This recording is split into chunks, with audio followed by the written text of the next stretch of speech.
Hey, everybody. Happy Wednesday night. I'm Angenette Levy. Thanks so much for joining me. If you haven't already, please hit that thumbs up button. It really helps the video in the algorithm in the YouTube universe. Also, hit that subscribe button and hit the bell for notifications. We're trying to reach 38,000 subscribers. We're getting close, so that's very cool. It would be really cool to hit like 40,000 subscribers, but let's not get too overly ambitious here, right? So I wanted to do a midweek check-in. I like to do these Wednesday night lives, just hop on for a little bit. We don't have anything hot and super breaking, but we do have something that's a little bit breaking tonight that happens sometimes. There's this really horrible case that I've been following out of Arizona, and it involves the death in a hot car of a little girl named Parker Schultz. It's either Schultz or Schultes. I've heard it pronounced both ways. I think it's Schultz, spelled Scholtes. Horrible, horrible case. I don't know if you guys have been following it, but Parker was this beautiful 2-year-old little girl. I have a picture of her here somewhere, and I was trying to find a picture so I could actually pull it up for you and show it to you. She was just like adorable. And I'm probably just gonna have to pull something. Here it is. Just this really sweet, pretty little girl. She was being watched by her father, Christopher Schultz, last July. And they lived in the town of Marana in Arizona. And he left her in the driveway. It's July, right? In Arizona, it would be hot in most places in July. But he left her strapped in her car seat on purpose. Didn't forget, none of that. Left her in the car seat on purpose, napping in the driveway in her car seat. This is a 2-year-old little girl. She's super cute. Look how cute she is. Adorable little girl. He was a stay-at-home dad. His wife, Erica, was a physician, and she was at work. She's the breadwinner. Christopher was a stay-at-home dad. He's the caregiver for the children. He's apparently in the house, leaves Parker in there napping, and mom, Dr. Erica, gets home from work, and she's like, well, where's the baby? Where's the baby? And he's like, oh, my God, she's in the car. Parker has been out in the car for 3 hours in the heat in July in Arizona in the driveway. Erica is a doctor, so they go out to the car. They see poor little Parker in there. Erica knows it's too late. I covered this body camera footage on Law and Crime on Crime Fix. It's horrific. Absolutely horrific. Dude was apparently playing video games in the house.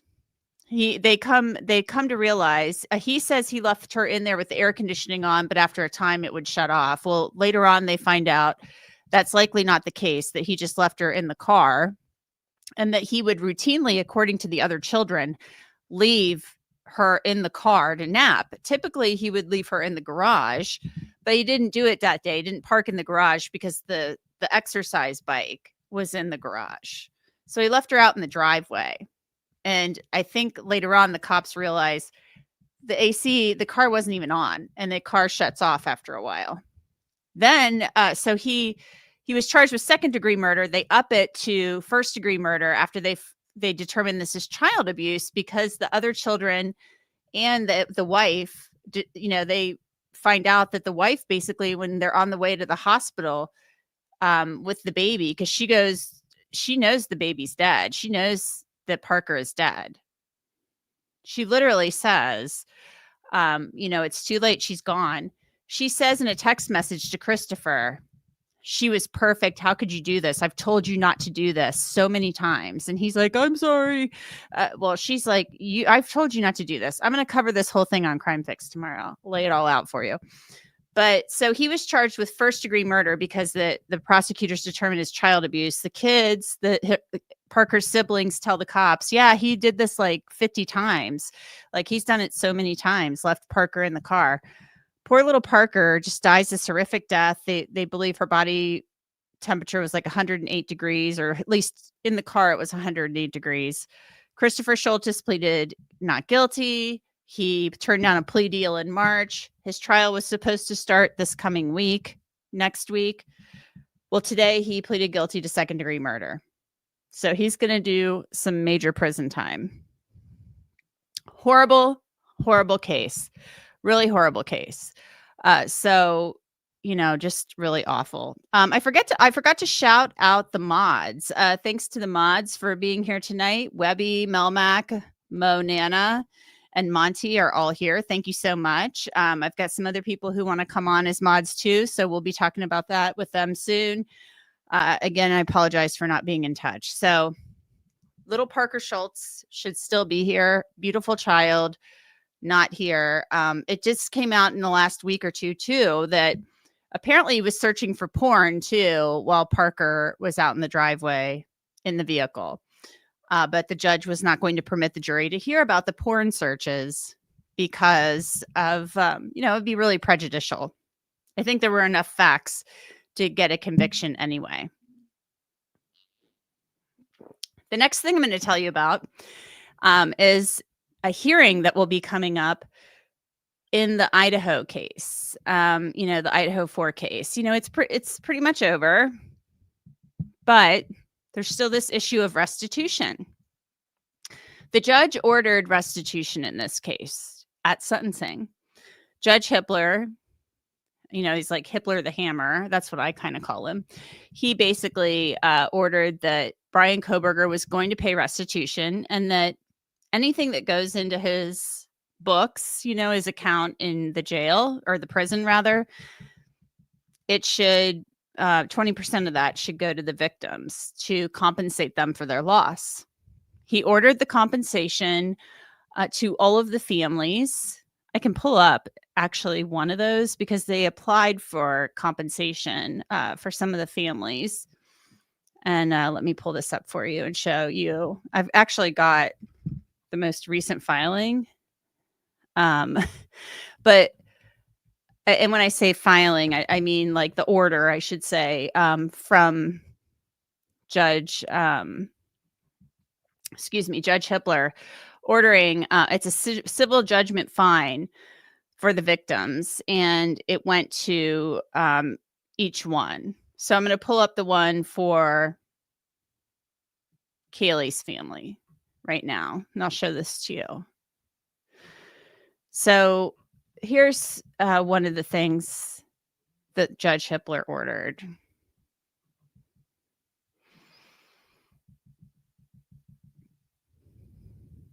This is just a for instance. On July 23rd, the court found the above named defendant owes a civil fine to the victim, Steve and or Christy Goncalves. The judgment was entered. They were supposed to pay, the defendant was supposed to pay Steve Goncalves or Christy Goncalves $5,000 payable through the Ada County Court Clerk's Office with interest thereon at the judgment rate of 9.125% per annum from the date hereof until paid in full, and for such further costs and disbursements that may hereafter accrue in this action. And that's a fine. I thought there was another, unless I misread it, but I thought there was more to it than that. I thought there was more to it than that at the sentencing. I could be mistaken about that, but I thought that he had ordered something more in the way of a fine. I'm looking through the document now. Maybe that was something else. Well, two of the families, I guess, or the state of Idaho has asked for additional compensation for two of the families. And those families are Kaylee Goncalves' family and Maddie Mogen's family. They want additional compensation. And I know this is going to be really, really shocking to you guys, but Bryan Kohberger's attorneys are saying that no, they don't need additional money, and he shouldn't have to pay it. They didn't object to some of it. They literally did not object to some of it. But they are objecting to this state's request for additional restitution. They agreed to some amount of restitution. They're objecting to this additional request. It says the grounds for the objection are that, one, the plea agreement specified funeral expenses and funds reimbursed through Idaho's Crime Victim Compensation Fund in an amount to be determined within 60 days from July 23rd, 2025. Mr. Kohberger stipulated to those amounts, resulting in court orders in the amount of $28,956.88 on August 29th, 2025. The additional funds sought do not qualify as an economic loss under Idaho Code 19-5304 because Steve and Christy Goncalves and Karen Laramie received extensive funds through multiple GoFundMe campaigns that specifically asked for and covered the expenses sought. And number three, Mr. Kohberger has no ability now or in the future to pay restitution because he is serving 4 consecutive life sentences plus 10 years. Now, I have some thoughts on that. I know he doesn't have any money. He's supposed to be able to work at some point. He said in those documents that we got from the Idaho Department of Corrections that he hopes to be able to work one day like another inmate in the J block. We know that other inmate's Chad Daybell. So he's hoping the media coverage dies down and he will one day be able to just be normal in J block and normal in the prison and work. He's not going to make any money, but I think, and I was talking to a lawyer about this today, there are ways around that. There are ways that Bryan Kohberger could make money without making money off of his story per se. So here's their procedural history. Judgment was entered against Mr. Kohberger on July 23rd. Plea agreement stated state may seek restitution orders regarding funeral expenses and crime victims' compensation reimbursement in an amount to be determined. The judgment of conviction ordered $251,227.50 in criminal fees and fines, $20,000 a civil judgment for each of the families named in the indictment, and also directed the state to notice restitution for hearing if the parties cannot stipulate to an amount within 60 days. With respect to the Crime Victims Compensation Program and funeral expenses, the parties so stipulated on August 27th, 2025 to $28,956.88, and corresponding orders were entered on August 28th, 2025. On September 22nd, the state filed its state's request for restitution and motion to seal exhibit, seeking an additional $20,409.32 for Christy and Steve Goncalves and $6,920.32 for Karen Laramie. An itemized statement with receipts was attached under seal. No documentation showing reimbursement by the Crime Victims Compensation Fund was included. And then there's a footnote. The state produced receipts for urns totaling $1,420 for Goncalves and $1,587.79 for Laramie. Mr. Kohberger does not disagree that these qualify as a funeral expense, but does request that the court consider all factors set forth in Idaho Code Section 19-5304, parentheses 7, parent 7, whatever they call that. They do some argument. They talk about what the economic loss is. The plea agreement is unambiguous about the restitution categories Mr. Kohberger agreed to pay. And once receipts and verification were provided, he stipulated accordingly.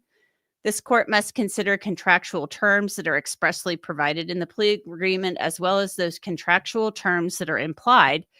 Given the express language in the plea agreement, the only additional receipts submitted that may fall within the contractual terms are those for the urns. The state has an obligation to stand by the terms of the plea agreement that Mr. Kohberger relied upon. Yes, of course they do, but come on now. Economic loss includes, but it's not limited to, the value of property taken, destroyed, broken, or other harmed, lost wages, and direct out-of-pocket losses or expense, such as medical expense resulting from the criminal conduct, but does not include less tangible damages, such as pain and suffering, wrong death, or emotional distress. Several GoFundMe campaigns resulted in funds raised for the Goncalves and Laramie families. Specifically, one GoFundMe campaign for Madison and Kaylee raised $73,493. These funds were promoted as going to both families.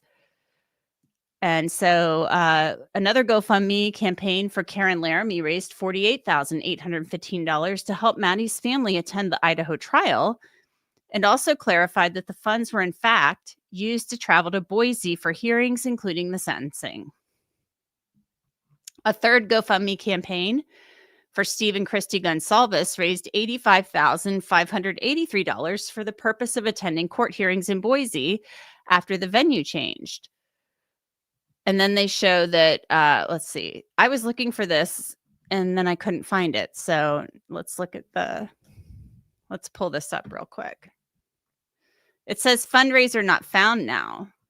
So they had the link and now it says fundraiser not found when I put it in here. Interesting. So it's been removed from GoFundMe for whatever reason. The Goncalveses had said at one point they were trying to give the money back. And then there were a lot of people on their family page saying, we don't want the money back. And it says they last visited this site on October 6th. Given the specific funds sought and obtained for expenses to travel to Boise, the request should be denied because neither family suffered an economic loss for which the state seeks reimbursement. Both families did indicate a desire to refund any donations after the case resolved after sentencing, but whether they were able to accomplish this or donors requested funds returned is not included in the state's motion. Inability to pay. Idaho Code Section 19-5304 provides guidance in determining whether restitution would be appropriate and states that the court order should consider the amount of economic loss sustained by the victim as a result of the offense, the financial resources, need, and earning ability of the defendant, and they put that in bold. They address the economic loss above. Additionally, Mr. Kohberger has no ability to earn money or pay money given his 4 consecutive life sentences plus 10 years, unlike other cases where the Idaho courts have ordered restitution for short and long prison sentences. Mr. Kohberger's is different. He will never have the ability to pay restitution, and even though he's stipulated to restitution amounts, there's no foreseeable ability for him to ever make payment. Under Idaho law, he will never be able to profit by way of a book, movie, or entertainment of any kind. And they're saying for all of these reasons, he should not have to pay for all of this. And they don't want him transported for the hearing. They've requested a hearing. His counsel will be there, but he doesn't need to be transported. So they probably don't even want to deal with him. They're like, just leave him in the prison. We don't need you to bring him out. We're going to do this via Zoom with Judge Hippler. You leave him in J Block. We don't even want to deal with him. We can handle this on our own. Like, can you imagine being Ann Taylor?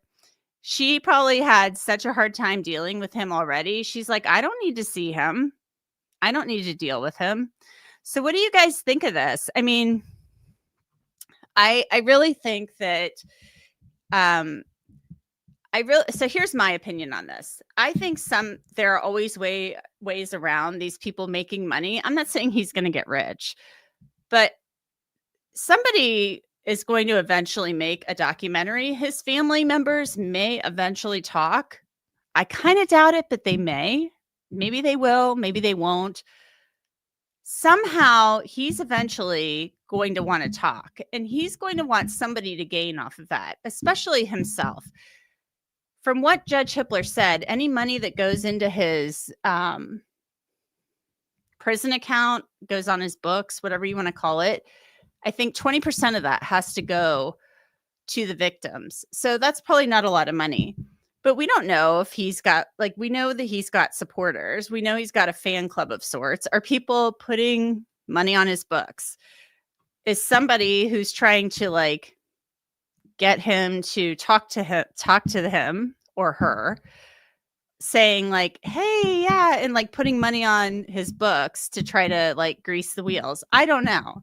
Is somebody offering to help his parents out financially in exchange for his story? I don't know. So there are ways around these types of things. There are ways for people to try to get to him and arrange things through family and stuff like that. So let's not act like it's impossible for him to profit or benefit in some way. I think there are all kinds of ways in which he could in some way. I'm not saying he's going to take a beach vacation or go on a cruise with money from his story, but I do think that there are ways around these laws. You know, a filmmaker's not going to come and give him $1 million check or whatever. That's not going to happen. I'm really surprised that these families did not file wrongful death lawsuits against him, at least so they would have a judgment. Now that he's admitted to this, I would have thought that would have happened. Maybe they just want to be done with it and move on. But you just never know what could happen as far as somebody wanting his story or wanting his parents' story. You know, I just think that there are creative ways to get around these things. My point exactly. Here we go. Hjorman's wife, Rex Hjorman, he is right now, he has pleaded not guilty to the charges that he is the Long Island serial killer, the Gilgo Beach serial killer. Hjorman's wife did a docu-series and got paid. She sure did. And she filed for divorce within days of his arrest. And her attorney basically said that it was to protect her financially. So she talked and shared her story and got paid. Now, is that helping him in some way, shape, or form? I mean, who's paying Michael Brown's bills? Michael Brown's a decent lawyer up there in Long Island. So I just think there are always ways around these things. We don't know if maybe somebody's going to offer, for his story, offer mother and father money. We don't know. And then they put money on his books. I don't know. I mean, because he may be in solitary for a really long time. He may never be able to work in prison. And when you work in prison, you make no money. Let's get that clear. It's not like you're raking it in. I think you're making like pennies on the dollar per hour. But it just seems like crazy to me. But it also is kind of rich to say they have GoFundMes. They have plenty of money. So they're like, he doesn't need to pay. Like, it's kind of crass to me. I get it. They raised money on GoFundMes. Their children were slaughtered by your clients. Like, get a grip. You sound really gross. You sound disgusting. I get you've had to deal with a difficult client, but you sound gross. You sound super gross. Really gross. Okay? Like, you sound yucky. I mean, like, get some class. Like, I know you probably have some class, but like, this is gross what you're doing. Like, their children were murdered horrifically. Maddie has wounds on her face and her ear. It sounds like the knife was plunged into her chest, or if she possibly bludgeoned with it. Xana and Kaylee had skull fractures. Like, Kaylee was unrecognizable. And you're quibbling over GoFundMe money. You're lucky your client wasn't walked down to the firing squad. Like, because that's where we could be right now in this case. Yes, it would have meant years of appeals, but you basically won. In a death penalty case, getting the death penalty removed is winning. So you basically won. And now you're being gross. Being really gross. So, am I being too mean? I think you're being gross, Ann Taylor. I would love to talk to you sometime, Ann Taylor. You're probably not watching this. I would love to talk to you sometime. That would be a really interesting conversation. But you're being gross. I get that you're defending your client, but you're being really gross. I mean, you raised plenty of money through the GoFundMe. I mean, I don't think Maddie's mom's like some wealthy woman sitting around. So, like, you're being kind of gross.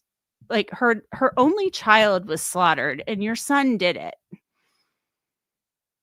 And now you're like throwing a GoFundMe that she had to post to raise money to go to a murder trial for her daughter.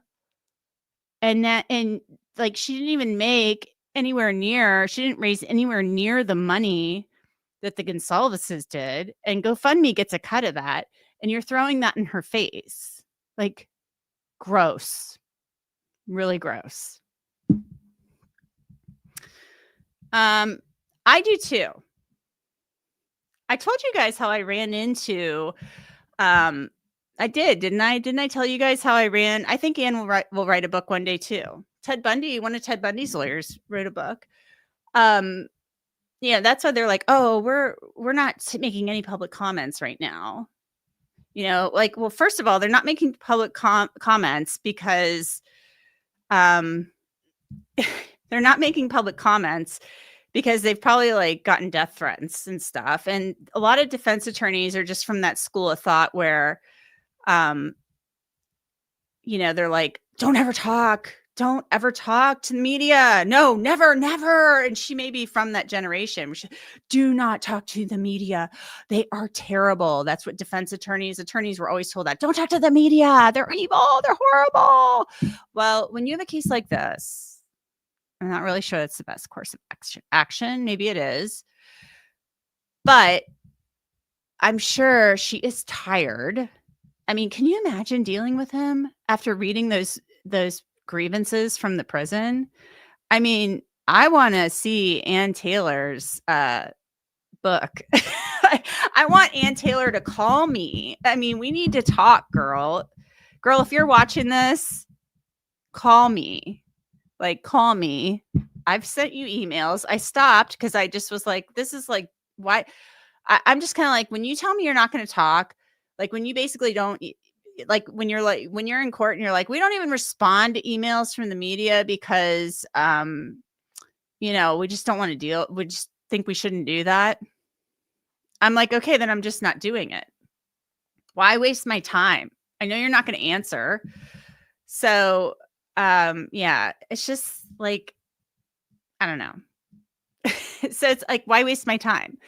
But I ran into one of the lawyers. Oh, I just went to the jail to ask for a tour, the Ada County Jail, when we were there. Photographer Will, who I was working with, we were like, you know, I was like, Will, let's go to the jail, see if they'll give us a tour. Where he's been living. They wouldn't do it. It was really weird because the PIO of the jail, I was like, okay, we just wanted to, can you just like show us around? We know you won't show us him. That's not what we're asking. We're not asking to see him. We just want to see what your jail is like and where he's been living. And she's like, no, we're not doing that. We're declining all of those. You're not the first one to ask. And I was like, well, of course I'm not. Like, I don't live here. I like just got here last night. Like, I had to go through hell. They sent me, I got rerouted through Seattle to get here. Of course I'm not the first one to ask. Like, you know, if you only knew the hell I had to get through to get to Boise, you wouldn't be saying this to me. But so she's like, we really want this to just be about the victims. And I was like, you run a jail. I get it. This has been a horrific, horrible, horrible case, but that's, and it's been horrible. These kids should still be alive, these college kids, but like, that's not what I asked you for a tour of the jail. So I thought that was weird. I did not like that. So anyway, Alyssa Masters was there and I was like, oh, hi, how are you? I'm Angenette Levy. And she said she knew who I was and they weren't making any public comments. And I said, okay, fine. I just wanted to introduce myself and thought we could talk. You know, there you go. Eric Evans, thank you for joining. I appreciate your membership very much. But yes, I think that I get where they're coming from. Yes, they've raised money for the GoFundMe, but your client stood up in court and admitted to carving up their children and for no reason at all. Like, we still don't, like, nobody got any type of explanation. Some may have wanted it, some may not have. And what we're seeing in the exhibits about the injuries is heinous. It's even more heinous than we knew before. And Bringing up the GoFundMe sounds gross. Just saying. I mean, I would literally be using that to like try to like heal my soul as much as I could and try to like get out of bed every morning without my child and knowing I will live the rest of my life without my child, especially if that was my only child. So I will be interested to see how Bill Thompson fights that battle.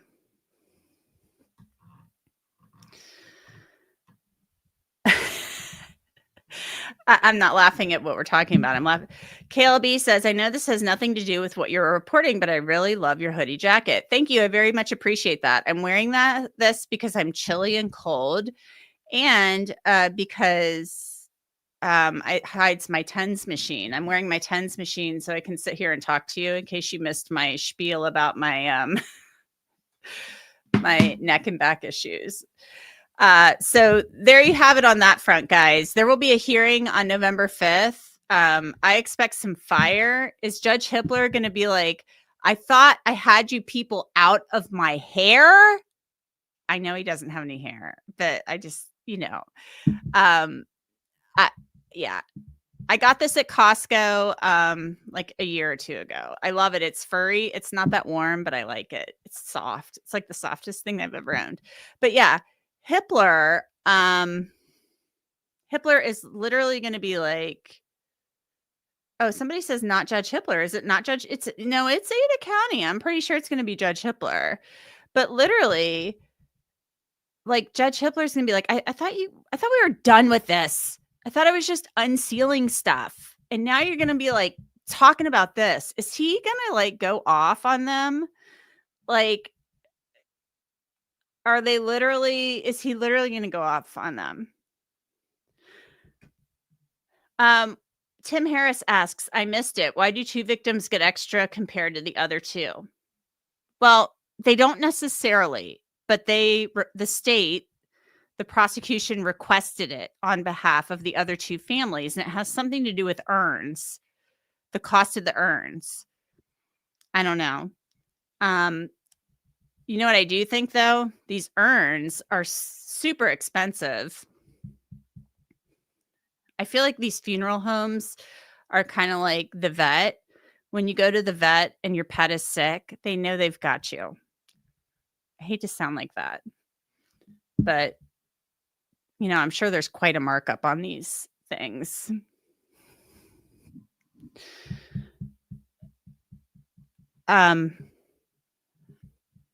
Webby says the urns are beautiful. I'm sure they are. I'm sure they're lovely. And I'm sure they are never going to be beautiful enough,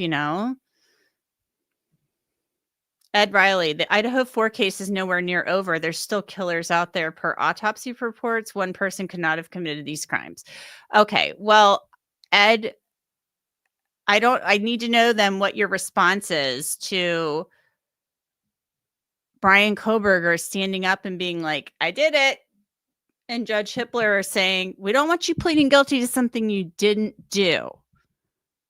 And he says, I did it. So I need to know, Ed, what you're thinking about that. So there's going to be a hearing about this on November 5th.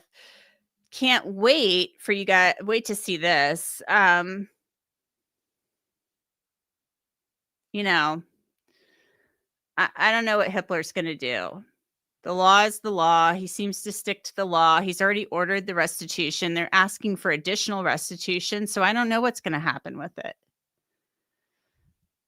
So there you have it, guys. The next thing, let's show the GoFundMe. Here's the GoFundMe for, let me show this real quick. This is the GoFundMe that was for Kaylee and Maddie. Sorry about this. Maybe people should just like share this and raise more money for them.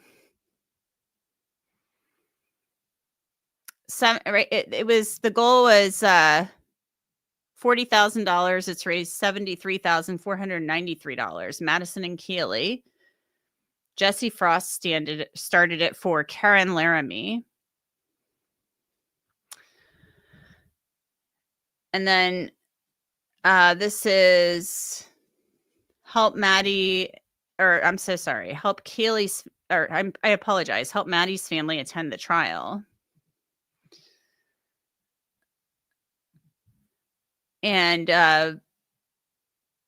Kara Guthrie started this for Karen Laramie. The goal was $45,000 and they've raised $48,815.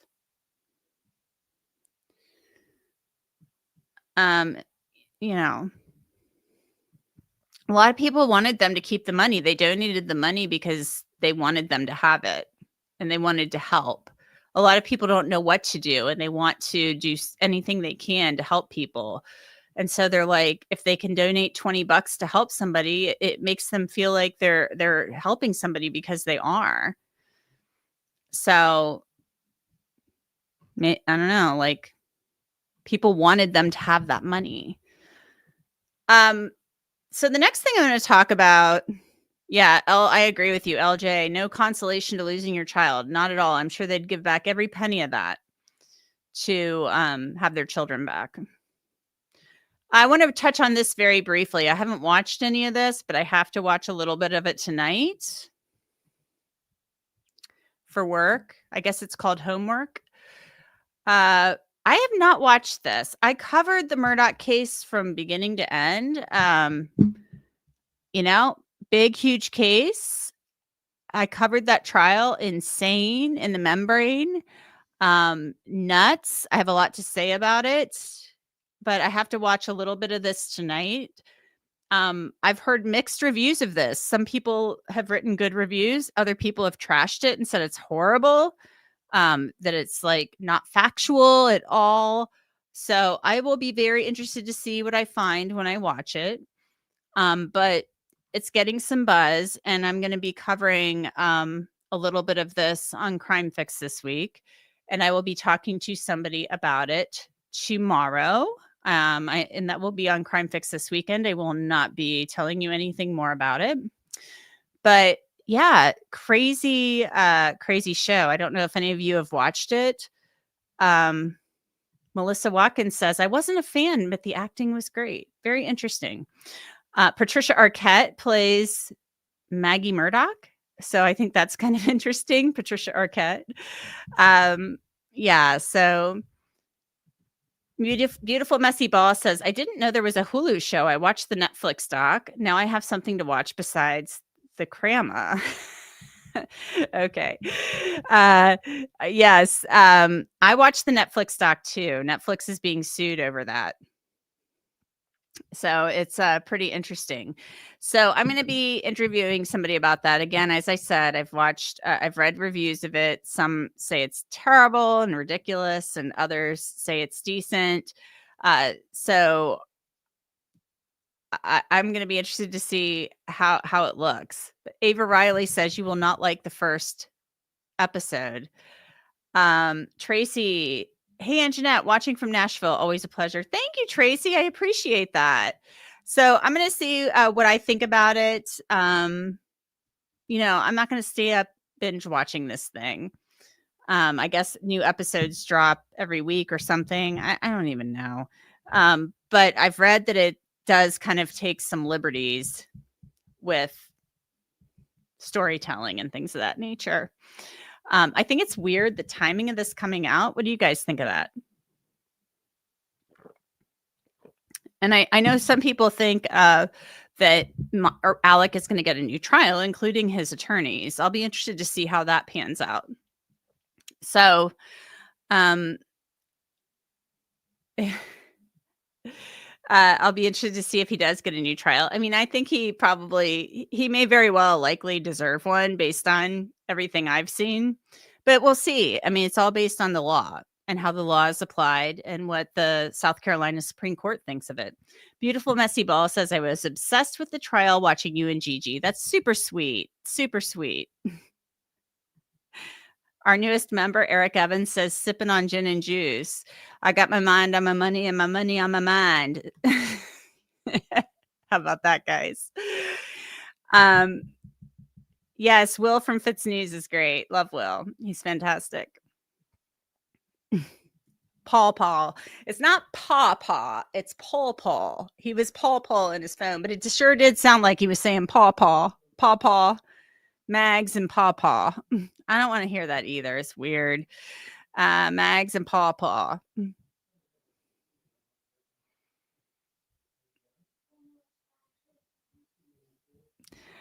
So yeah, guys. So that's all I got for you for now. I kind of want to talk to you about this case I've been covering out of Cincinnati. Not the police chief stuff. I know that some of you, I posted a couple of videos about that. There's been a like disaster going on in Cincinnati with the police chief. They're trying to fire her. What a hot mess. Some people haven't really loved those videos, but I think it's an important story, and that's why I've made a couple of videos about it. Some of my Cincinnati viewers appreciate it. I used to work in Cincinnati in local news for like 10 years, covered a lot of stuff. So it's an important story, but a lot going on there. But there's another story out of here where a man whose son was shot by police. I'm not going to talk about it tonight, but I'll talk about it another time. A man whose son was shot by police one day watched video. The police, it's kind of like Cincinnati police's policy. The next day they talk to the family, they put out information so there's not speculation in the community. Well, they showed the video to the family gets upset, they leave, and this guy Rodney Hinton Jr., the father of this young man who was shot and killed by police, the police said he was armed with a gun, and was in a stolen car with his friends, and he ran and had the gun. He saw the video, was upset, went home and took a nap, went back to the police department to get his car, and then he like mowed down a sheriff's deputy from an unrelated agency. He's now facing the possibility of the death penalty if convicted. And there's been some interesting happenings in that case. His attorney has said from the beginning that he was mentally ill. And now there's been like a finding by a court-appointed forensic psychologist. And so I covered that on Crime Fix today. But I want to like kind of cover that for you here sometime too. Craziness. Oh, thank you so much, Truth and Transparency, for the sticker. I appreciate that. Very sweet of you. So yeah, I've really, but the police chief story is insane. City Hall screwing it up in Cincinnati the way only City Hall can, like in Cincinnati. Clown show. All the way, 100%. Like, yeah. So am I being corrected too on my rap lyrics? Laid back my mind on my money and my money on my mind. Isn't that what I said?